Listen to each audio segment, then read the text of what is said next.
Mwaramutse. Ubuherutse twarabiye hamwe impôt sur résultat.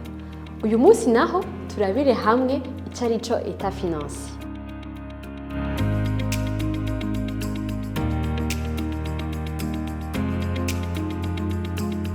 État financier ni inyandiko zerekana ingene ishirahamwe rihagaze mu bijanye n'ubutunzi, ingene ryunguka canke rihomba, hamwe n'ingene amafaranga yinjiye canke yasohotse mu kiringo runaka. Muri izo nyandiko harimwo urupapuro rwerekana compte de résultat, bilan, hamwe na état des flux de trésorerie, insiguro tuzorabira hamwe mu minsi iri imbere. État financier zifasha kumenya ko ishirahamwe ryunguka canke rihomba, kuraba ubushobozi rifise bwo kuriha amadeni, kumenya amakori rizoriha, kumenya ubutunzi rifise, hamwe n'ibindi. Ubukurikira tuzorabira hamwe compte de résultat, imwe mu bigize ama état financier. Murakoze naho utaha.